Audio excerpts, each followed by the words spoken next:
Welcome back to Diet Starts Tomorrow with Mahesh Kotagi. If you're listening for the first time, this is a podcast that's comfort food for your ears, huh? Not bad, huh? No, it's great. It's all right. We got a great guest today.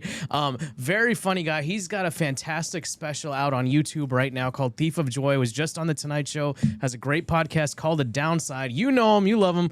Please keep it going for a Gianmarco Soresi. Hello. How are you? Thanks for coming on, buddy. Thanks for having me. Congrats on the special. I appreciate it. Rollout's going well. Feeling good. Very, very funny, man. Thank you. Honestly, I want to say I love how you just open right into the material. Yeah, you know, the Jordan Levy, who was director of photography, he told me he's like I don't like it when it goes right in, but you know I'm of the internet, I'm of the short form media, so I was like, you gotta immediately. I don't have time. Some stand-up comics are like, oh, I made a special. Let's open with the first sketch I've ever written. Yeah. And I go, why? Why would you do that to yourself? Yeah. I mean, listen, I was tempted. I was like, let me write a musical number. Let's open with a dance. Yeah. And say, please sit through this, and then I promise. I'm assuming that people are giving me 3 seconds of their time. That's true. And I'm glad people noticed that, because it was a choice. Yeah, I really like that. I mean, it's like, I think that's more of like the old school, like 80s and 90s, like, oh, we're at the coffee shop, and now we're like, oh, no, we're here, we're there. Yeah. And then go in. But also, for YouTube, for a while, you would get demonetized if you cursed in the first 7 seconds. Oh. And I learned about this policy after I decided to open my special with, I come from a fucked up family. Yeah. And thankfully, they changed the rule like a week before the release. Yeah. Oh, wow. Yeah. Because for a second, I was like, I guess we'll have to have a 7-second sketch. We'll open with a vine. Oh, I got you. Yeah, we were safe. Wow, that's cool, man. And also, congrats. It hit 1 million views in less than a week? Yes. That's fantastic. Just under the wire. Feeling good. Let's get into the food stuff, man. So you're originally from Maryland. Potomac, Maryland.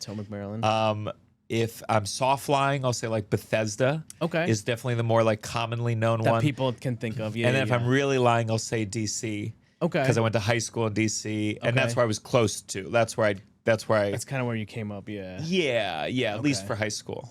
Okay. And then where did you go to? What did you do after that? You moved straight to New York after that, or? I moved. Well, I went to University of Miami for college. Did? Oh wow. Okay. Coral Miami. Gables, technically. Okay. And I studied musical theater there. Then I moved to Philly for almost a year in an acting company, and then I moved to New York. Okay. Wow. Okay. Interesting. So you've kind of been all over the East Coast, basically. Yes. Throughout. And yes. Miami's definitely its own unique. Miami's a different place. It's not the South. No. You know, it wasn't like a Southern experience. No, not at all. Yeah, I'm from Texas originally, but Maryland. Growing up, what were some of any chains that are like unique to that area or DC like that? Yeah, I mean, so many have died. Really? Like Chicken Out was one of my favorite. Chicken Out was just like. What is it similar to now? It's like slightly health leaning, but like rotisserie chickens, and really good applesauce that I'm sure was like candy. The amount of sugar. We had that. Potomac had Potomac Pizza. We had like a little shop, and Potomac Pizza I went to. Let's see. I know Sweet Green started in DC. Did it? Sweet Green it started as a frozen yogurt place. No and way. Salads was a side, like you could get a salad here, and eventually that took off. Really? And I remember Sweet Green when like it was like, ooh, we're going to Sweet Green. It is fresh ingredients. The bowls were big. They had things like crispy kale, and I remember Sweet Green when it got to Philly. I remember when it first started in New York, and then I remember the decline. I witnessed the decline in my lifetime, and how the bowls got smaller, like these with like big indents in the bottom. And you're like, that's crazy. It's like a magic trick. You're saving money on a little less lettuce, and then the ingredients were garbage, and then the staff. It was like everyone. It was their first day forever, and then they used to have water stations with ice, cool little ice, and then one day they got rid of that, and they just had the one room temperature water thing, and you're like, God, capitalism ruins everything. The bread.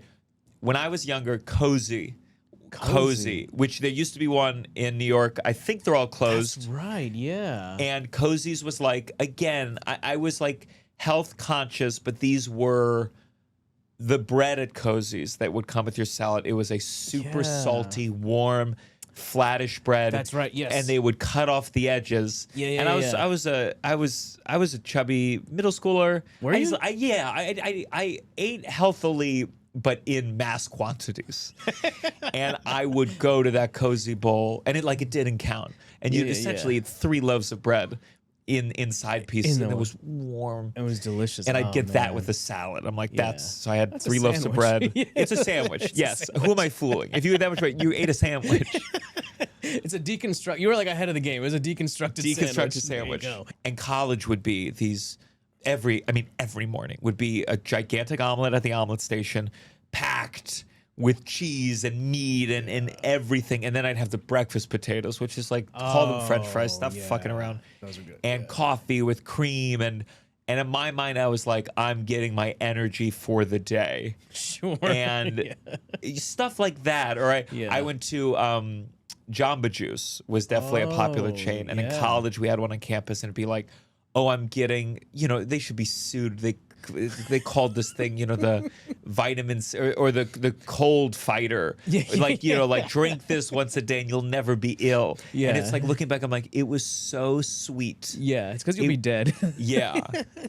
And I drank that thinking I ate healthy today. I didn't get a milkshake. And it's this is just as bad. Yeah. Might as well get a milkshake once in a while. Yeah. And I remember when Jamba Juice came out, I was like, that was the health. I was like, oh, is this a healthy place? I didn't want to go there because it's too healthy for me to go there. Yeah. And then I was like, oh, maybe it's not. It's not at all. Yeah. I was lucky in that my mom has had I don't know if you call it elevated, or I was eating sushi at a young age. Were you? How young? I mean 5, 6, 7. Really? We were going to Japanese restaurants. Nice. And I feel like there was a time when that was maybe I'm wrong, I was a child, but the way that they talk about liberals with avocado toast or whatever, I do think sushi, I'm sure there was a conservative we're not eating sushi, but I had it young, and we would go to Japanese markets. My mom would go there, and we would get raw tuna, seaweed, because I had a lot of Filipino, the nanny community where I grew up. Potomac was Filipino. Was Filipino? Oh, mostly Filipino. Okay, interesting. And at my mom's house, we had a live-in nanny, and so I ate rice in a way that I think a white child in America doesn't normally do. But I ate it for we had rice cooker, and we we had egg rolls, and the egg rolls were that was amazing. Homemade egg rolls. I mean, incredible, big, not the little ones at the restaurant, a big entree egg roll. Oh man, that sounds good. And so I'm glad. I'm gonna go to Japan next year. And around Asia, but just anything rice, anything fish, I'm into. Okay. Raw fish. I still with the bones. I just struggle with. I don't like bone. I don't like wings. I'll get back on track. Are you boneless or are you a bone-in guy? I like bones, but I'm not like my mom. We must have grown up different. Maybe she had less money. When I finish a chicken, she's like, "You done with that?" And my mom, in a way where I'm like, I love my mom. I would never, the way she's scraping these bones. Yeah. I'm like, ugh. But she goes for it. Every lobster leg. Does she break the bone and absolutely. And I'm done before she is, for sure. That's hilarious. Interesting. So you got a lot of, and I think that is a nice thing about living near a big city is you get exposed to different foods and different cultures a lot younger.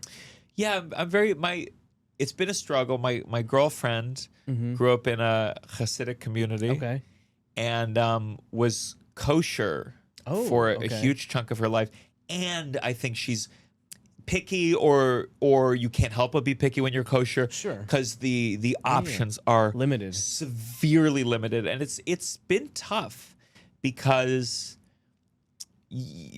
first of all, she has the cilantro aversion. Oh, my wife has that. Oh, brother. I feel bad for that. It's That's so I don't good. feel bad anymore. I feel bad for myself for putting myself in this situation. You can't eat it. When they on dating apps show like what's their sign, I'm like, fuck that. What's their allergies? Yeah. What's their aversions? Yeah. This will have a material impact on your life. Day to day. Yeah. Do you struggle with the like? I'll give you a perfect example of we had one recently where we try to. She doesn't want to be difficult, so this adds a whole strain to the whole thing. Okay. She doesn't want to be difficult. Yeah. But she is. And we get a dish, and this happens all the time. And she goes, "Is there any cilantro?" And they go, "No." And then it comes out. She takes a bite. She took a bite of this fish and goes, "There's cilantro." So now the guy comes out, the waiter, and she goes, "Hey, there's cilantro." And he goes in the back. He comes back and goes, "Talk to the chef. There's no cilantro in it." And I hear that, and I'm like, brother, even if you're right, have you talked to a woman before? We can't just say that. You can't say that. And so now she's looking at me. There's cilantro in this, and she swears she can taste it. Sure. And in my mind, I believe her. There's always a slight thing where I'm like, maybe you just don't like it. And then. The guy, he's flustered. My girlfriend's not like losing or anything, but we're like, we need to solve this. Sure. He goes in the back. A woman comes out, another server, but Okay. this time it's a woman, and she goes to my girlfriend and she goes, "I am so sorry you tasted cilantro." And I was like, how smart. You didn't say she was right. Yeah. You say, "I'm so sorry you're feeling that." And I really got a perspective of like, oh, you know how to speak. And get this, at the end, when we're checking out, the first waiter comes out and says, "Hey, so we found out the marinade had cilantro in it." Whoa. So they didn't add cilantro at any point in the cooking, but the fish itself, the previous day or whatever, was marinated in cilantro. And your girlfriend could taste that? Absolutely. But it's this whole thing where it was so. This is the whole meal, and I do feel sympathy for her in the sense that like.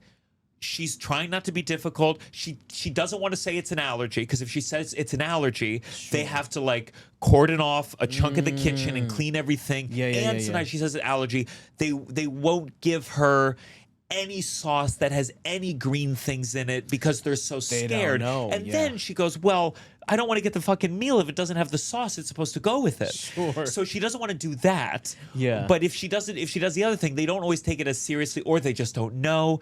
And it is this thing that fucks up randomly so many meals, and ultimately makes you go, "Let's never do Mexican. Yeah. Let's never do a Thai restaurant," because it just is such an integral part. Or Indian too. Or Indian, and it's tough because suddenly I get my entree and she can't eat her entree, and we only have an hour, and then she's not going to get a meal. Yeah. And then you can't eat.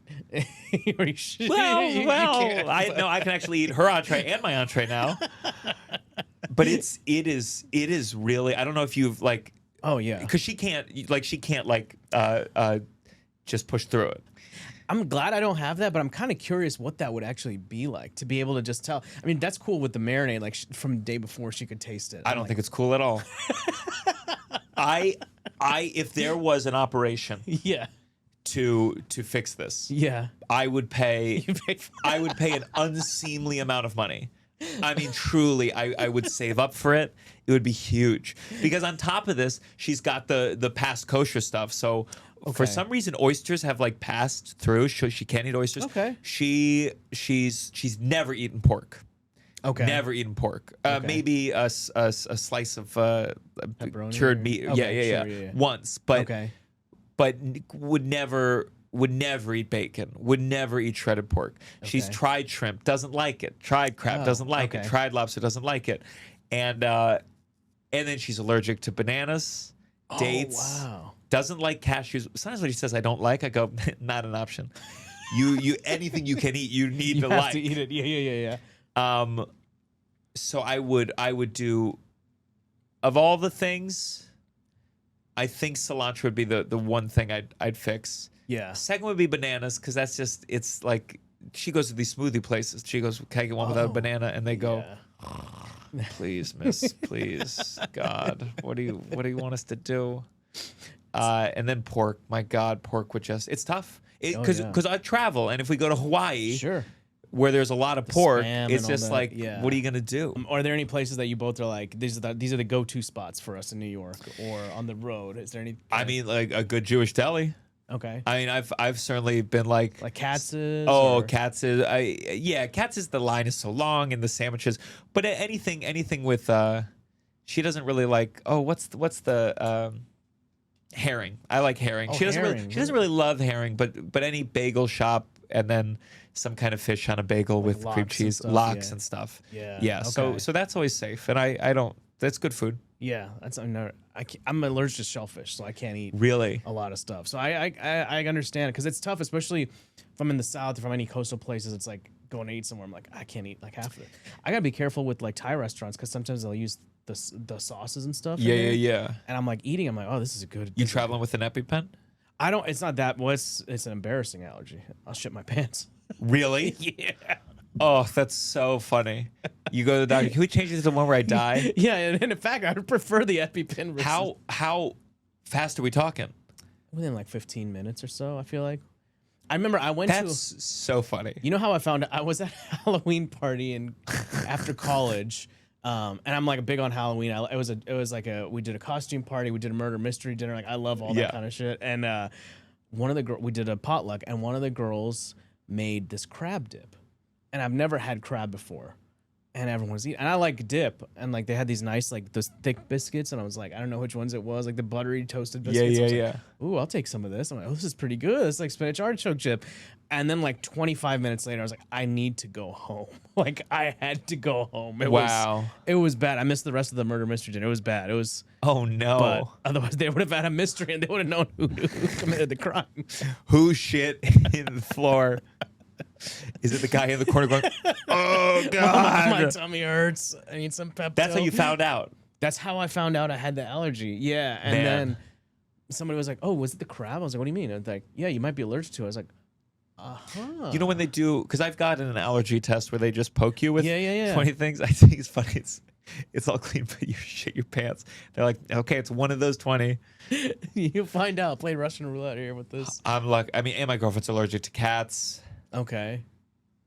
I don't know if it's a Jewish stereotype, but I feel like it feels fitting in the Jewish stereotypes of just allergic to things. Allergic to stuff. I feel like I've Yeah, heard that yeah, yeah. stereotype for sure. Definitely. If Yeah, I yeah. had a kid, for sure, I'm looking up, because they say sometimes like exposure at an early age. Like Yeah. I'm making sure. Like you're testing it That's out. one of those things I feel like you're a parent and you're like, oh, I didn't finish the book. What's the chapter I missed?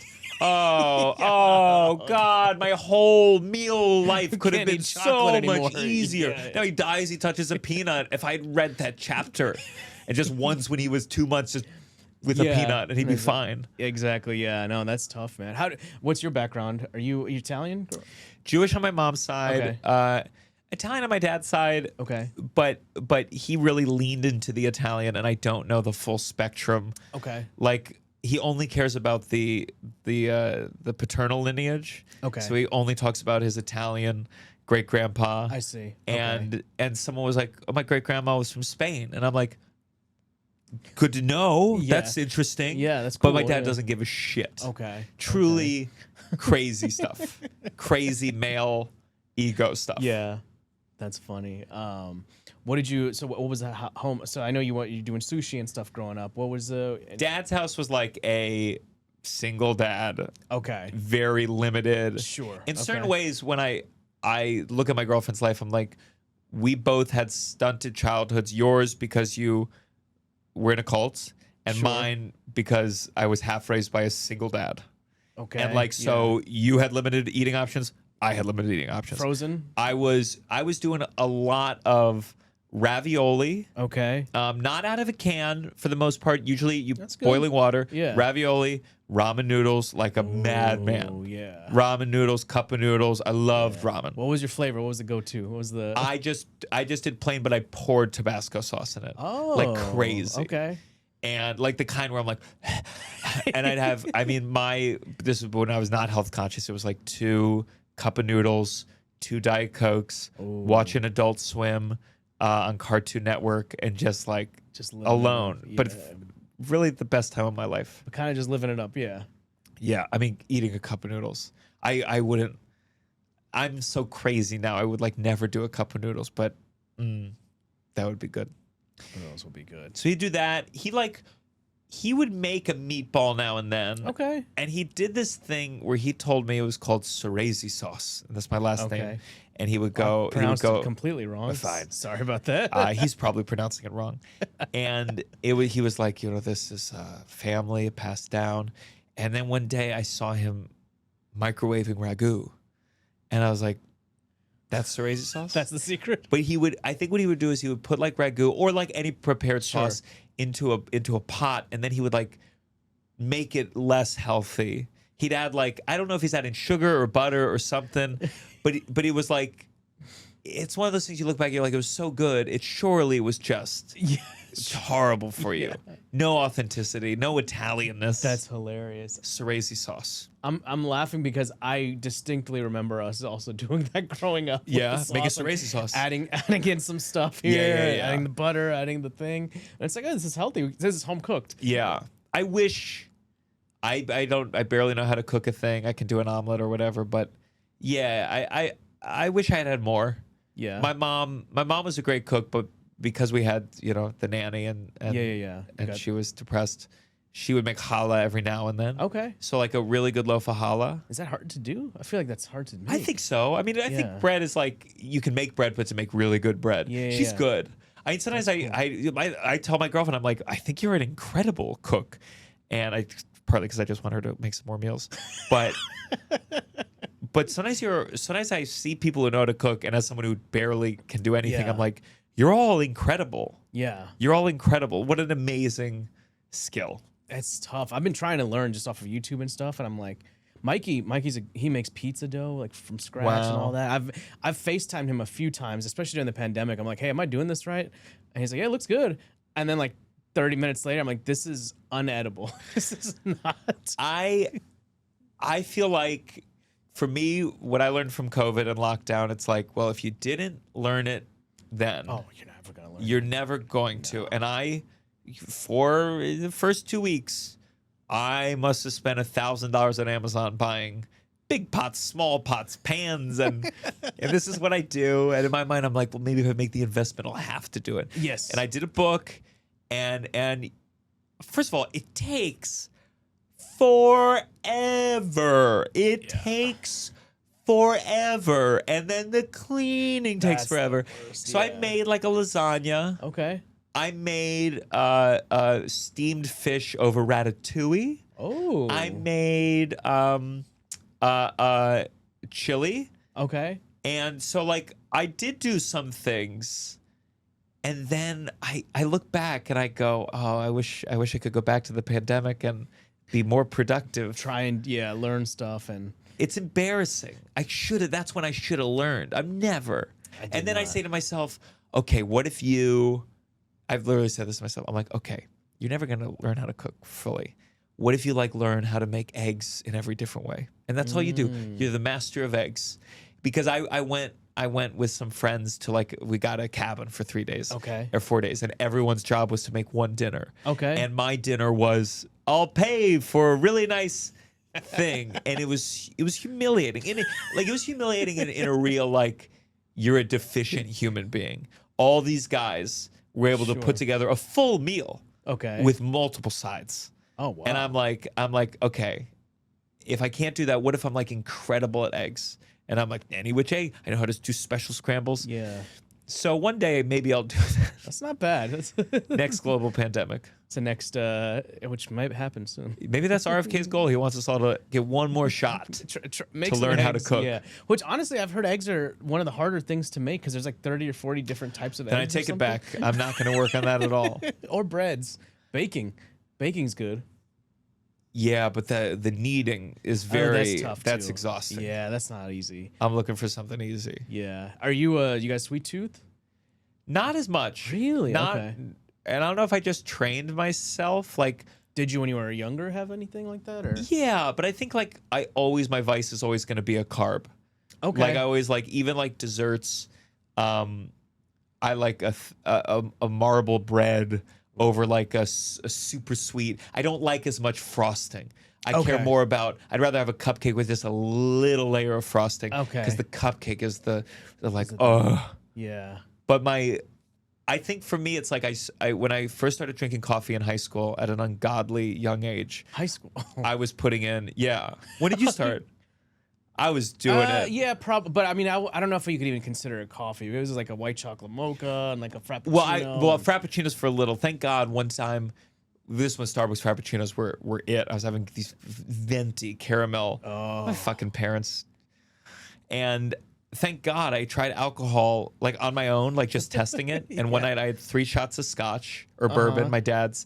And the next day I had a frappuccino on a car ride and I had to pull over to throw up. And truly, I couldn't have a frappuccino after that. Something about that tied super sweetness to vomiting in a way that has benefited me. Maybe I should do that. I should get like super drunk and have some sweets the next day. I think it's like my sister used to suck her thumb and they get the nail polish that makes you go. Oh yeah.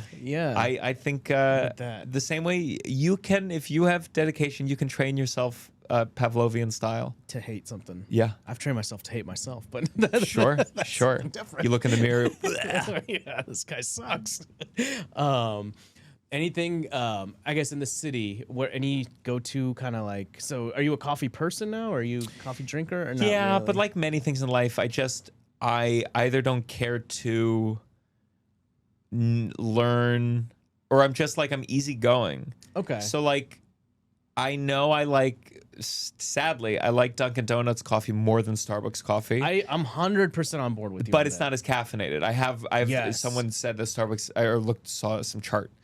You get sleepy after a while. I noticed that, but their drip coffees, their donuts are garbage. Yeah, I'm not eating them. Oh, I'm just getting. If anything, I'm getting the banana, which is also not great either. I'm like, come on, get good bananas. So, and I try to avoid that though. Like, I try not to do a Starbucks or a Dunkin'. I'll go to whatever cool coffee shop I see. Spot. Yeah. But like, if I go to like Blue Bottle, and the coffee's $8, it's usually like it's just so bitter. Yeah, it's like they're angry about making coffee. Yeah, and it's one of those things. I'm like, part of me, would I have a more rich life if I tried to articulate what tastes good? And I have the wine, and I go like, can I taste this? But I don't know. Yeah. 10 years ago, I had a Malbec I liked, and I tell people I love Malbec, and I'm like, I don't really know.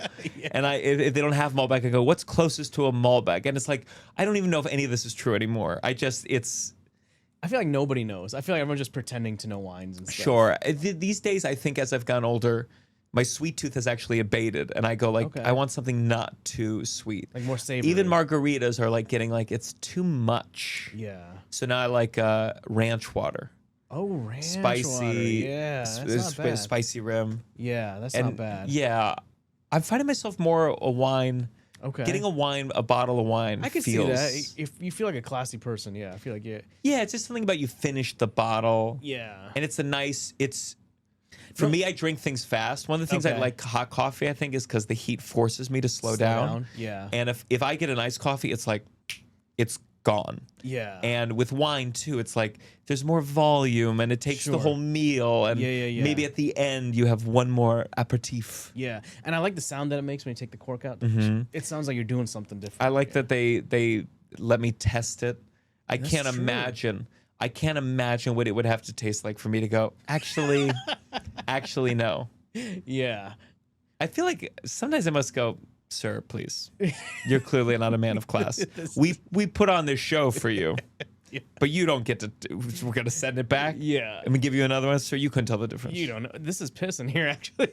You've been going out on the road a lot. What are some of the? What do you do? Are you like one of these people that you go get groceries and you bring it and you eat? No, I can't even imagine the time. I'm doing a lot. I'm just trying to go healthy. Okay. I do intermittent fasting, so I do 8 hours on, 16 off. Okay. And so for me, it's kind of like 2 big meals.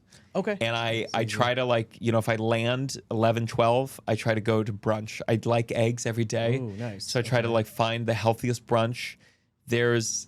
Thank God, there's one chain in like the Midwest or the South called, I forget it, but like it's one of the only healthy-ish chains that in that area of the world. Okay. Because I'm trying to get. I was just in Buffalo. Okay. And I, just a tight day, so I'm ordering breakfast for delivery, and I'm like, this is all fucking garbage. This is all and not good. Yeah. It's like I went to Vegas, and I remember I'm trying to eat healthy, and you get like an omelet, and it's not only does it seem like there's a stick of butter in it, it's also the worst omelet you've ever had. Sure. And it's the most expensive omelet you ever had. Sure. I fucking hate Vegas. Yeah. So Vegas, I try to be health conscious. I'll do a poke bowl. Okay. I used to have the club provide sashimi. Oh, is And- that on your rider? Yeah, Okay. but then sometimes I had on my rider. So sometimes on my rider is a full rotisserie chicken. So it depends. Okay. And since intermittent fasting, I do allow like in Buffalo, I got one big wings meal. I'm going to Rochester this weekend, and like I'm gonna get what they call a garbage plate. What is that? It's fries with shit on top.